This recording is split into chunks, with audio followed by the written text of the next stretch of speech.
이 네 가지만 쟁점으로 정리하고 이 네 가지만 해도 탄핵 심판 다 된다고 얘기하는데 그러면 정부인 측에서 뭐라고 하겠습니까? 내란죄를 범했다고 하는 것이 탄핵 사유라면 내란죄에 해당하는지 여부에 대해서는 판단을 하라는 겁니다. 그것은 형사법원에 가서 하고요. 그 내용을 다 빼고 지금 이 네 가지만 심리하겠다고 이게 공정한 심판이 되겠습니까? 다음 장동혁 의원님. 헌법재판소 사무처장님께 여쭙겠습니다. 예. 헌법재판연구원에서 집필한 주석 헌법재판소법이라는 책 알고 계십니까? 예. 예, 헌법재판연구원에서 발간한 것입니다. 그 내용의 일부를 제가 하나씩 확인해서 여쭙겠습니다. 탄핵 심판의 당사자는 소추위원이 아니라 국회다 이렇게 되어 있습니다. 672쪽에. 예. 탄핵 절차에서는 소추권의 주체가 정당한 적극적 당사자가 되어야 할 것인데 그것이 바로 국회 자신이다 이렇게 되어 있습니다. 그 다음에 탄핵 소추 사유 중에 사실관계가 여러 개가 있을 때 그 중에 하나를 제외하거나 철회하는 것은 탄핵 사유의 일부 취하에 해당하기 때문에 국회의 재의결이 필요하다라고 하는 것이 그 책 677쪽에 써 있는 내용입니다. 그리고 그때 이 종족수에 관해서는 678변에 탄핵소추 발의와 동일하게 3분의 2의 대통령 같은 경우는 3분의 2의 동의가 필요하다고 책에 그대로 되어 있습니다. 사실관계가 달라졌을 경우로 말하는 겁니다. 그리고 탄핵 심판 청구의 일부 취하나 취하에 대해서는 피청구인의 동의를 받아야 된다고 책 678면 679면에 그대로 나와 있습니다. 자, 말씀드립니다. 탄핵 심판의 당사자는 국회입니다. 그래서 탄핵 소추 사유의 일부를 취하하는 경우에는 재의결이 필요하고 동일하게 탄핵 소추와 동일한 정족수가 필요하고 그리고 그 경우에도 피청구인의 동의를 받아야 됩니다. 탄핵은요, 공무원이 헌법이나 법률에 위배하도록 되어 있습니다. 대부분 법률 위반은 형법이나 그런 범죄 행위에 해당하는 경우에 보통 탄핵이 이루어집니다.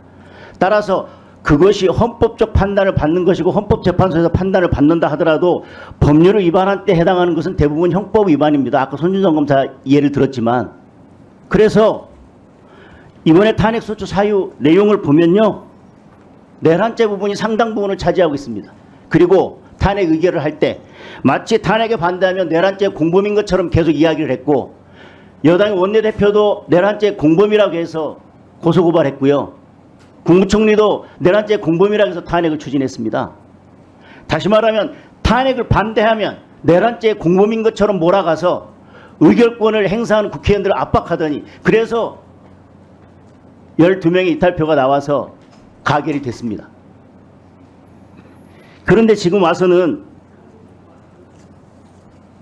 헌재에서 뭐라고 제1차 변론 준비 기일에 쟁점을 정리했냐면요, 네 가지로 정리했습니다.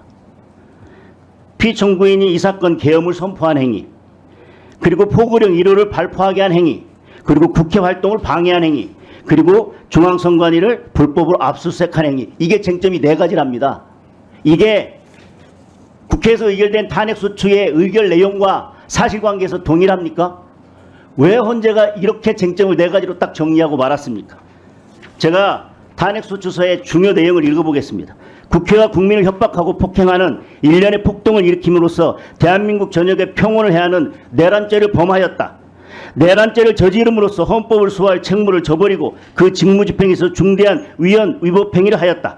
피소수자는 내란죄, 직권남용 권리행사 방해죄, 특수공무집행 방해죄 등 범죄 행위를 통하여 헌법 질서의 본질적 내용을 훼손하고 침해한 것이다.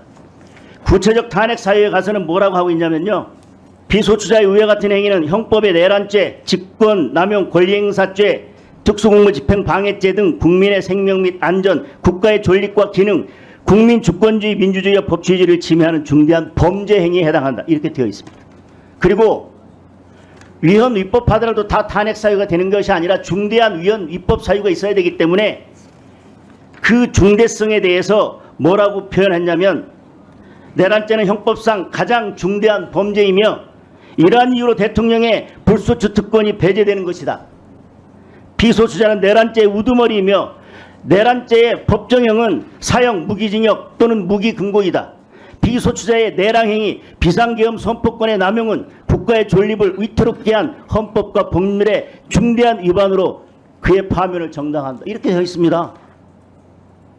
탄핵 사유, 구체적인 탄핵 사유, 헌법, 법률 위반의 중대성 모두 다 내란죄의 우두머리이기 때문에 지금 그렇게 됐다고 했고, 내란죄라고 하면 그 형법의 구성 요건에 뭐라고 되어 있습니까?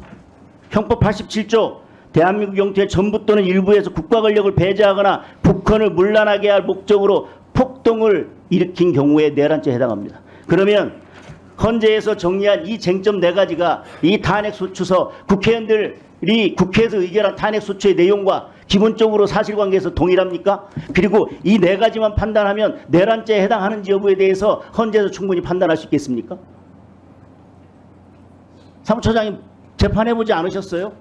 재판할 때 재판장이 충분히 증거조사 하신 것 같은데 뭐 굳이 증인신청 더 하셔야겠습니까? 라고 하면 눈치 있는 변호사는 어떻게 합니까? 바로 증인신청 철회하죠. 아, 이거 안 해도 내가 이기겠구나.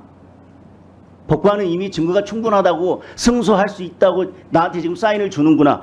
이 4가지만 쟁점으로 정리하고 이 4가지만 해도 헌법 탄핵 심판 다 된다고 얘기하는데, 그러면 청구인 측에서 뭐라고 하겠습니까? 그렇게 쟁점 4가지 정리해 주신 것은 우리는 그렇게 말씀하신 거로 우리는 이해하고 있고, 그렇다면 내란죄 여부가 성립하는지 여부는 우리는 사실상 철회하는 겁니다 라고 답변할 수밖에 없지 않겠어요? 이렇게 4가지로 정리 다 해주는데요. 이게 어떻게 탄핵소추 사유에, 탄핵소추 의결서에 탄핵 사유와 동일성이 인정된다는 말씀입니다. 우리가 내란죄를 범했다고 하는 것이 탄핵 사유라면 내란죄에 해당하는지 여부에 대해서는 판단을 하라는 겁니다. 그것이 사형에 해당하는지 무기징역에 해당하는지는 그것은 형사법원에 가서 하고요. 탄핵소추 의결서에 다 나와 있는 내용들입니다. 그 내용을 다 빼고 지금 이 4가지만 심리하겠다고 헌재에서 쟁점 정리해 줬어요. 이게 공정한 심판이 되겠습니까?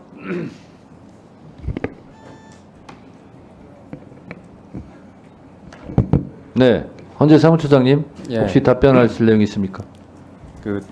간략하게 말씀드리면 지금 의원님께서 지적하신 부분을 포함해서 지금 그 부분을 피의 청구인 측에서도 다투고 있습니다. 그래서 그 부분에 대한 이제 그 당부 여부에 대해서는 심리 중에 있고요. 그 부분에 대해서 재판부에서 판단하실 걸로 알고 있습니다. 예, 이상입니다. 네, 수고하셨습니다.